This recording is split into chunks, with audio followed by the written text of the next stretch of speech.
Halloween is probably my favorite holiday. I dress up in a homemade costume, I hand out treats, and am the life of any All Hallows party.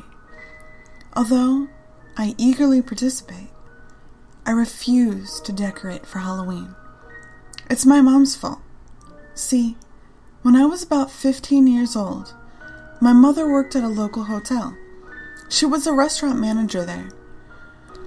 Since she was also a kleptomaniac pack rat, she also took decorations home with her often. One day, she brought home this ugly Halloween decoration. It was a plastic skeleton dressed in a top hat and tails. The skeleton was about the size of a 3-year-old child. It was painted with a dim ivory, the color of old bones. She proudly held up the ugly thing in front of me. "Isn't it the greatest? Come closer and check it out," my mother commanded. When I got closer, I shrieked as the stupid thing spoke.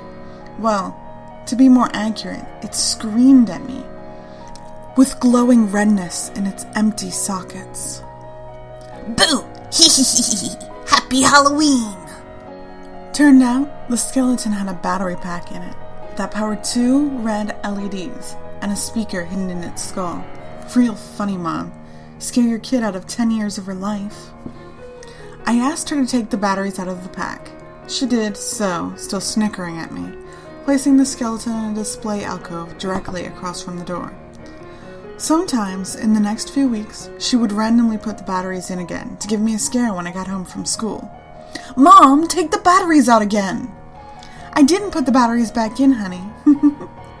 Her laughing as she said it gave it away. I hated her pranks. It got to the point where I figured out how to disable the battery pack entirely. I clipped one of the connecting wires to the contraption and took out the batteries just to make sure. My mom left me home alone a lot at night. Came with her job. I dealt with it by playing video games or reading as late as I wanted and eating junk food I had hidden in my room. Some nights, though, I had this feeling. A feeling not quite like paranoia. Paranoia doesn't begin to describe the lung-tightening, throat-drying, hair-raising feeling I had, like I was being watched, and the watcher did not like what it saw.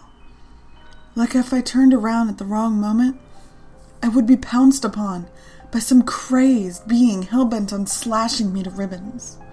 I hated it, and usually would check every door and window looking for any threats for hours. One night, while in the throes of this, I double-checked the midget skeleton. I wanted to make sure that I wouldn't get another scare while I was in this sort of mood. As I picked the skeleton up and turned it over, it occurred to me that the decoration was a little bit heavy. It felt heavier than plastic should be. I knew the hands were plastic. The little bony hands were obviously made from a bad mold, as was the skull. After I confirmed that the wire was still clipped and the batteries out, I opened the tuxedo shirt and felt the ribs. It didn't feel like plastic. It felt cold, and a little like stone and a little like wood. There were strange grooves in the area where the heart would be on a normal person. Notches, like something had been forced there. I had never felt ivory or bone, but those ribs felt like how I imagined bone would be. I quickly buttoned the shirt back up on the doll and flung it into the alcove. I was going to head up to bed now and tell my mom about this in the morning. Maybe we could take the doll to the police or give it a proper burial. I turned to head up the stairs. "Boo!" It said quietly, not screamed this time. My head whipped around. Light came from the eye holes of the doll's skull, beaming red at the ceiling. After I'd clipped its cables and taken out the batteries, what the fuck? I didn't wait for an answer. I ran up the stairs to my room and locked the door. I left all the lights on and refused to come out until morning. My mother promised she'd take care of the doll. I never saw it again after that. I don't know if she took it to the cops or just threw it away.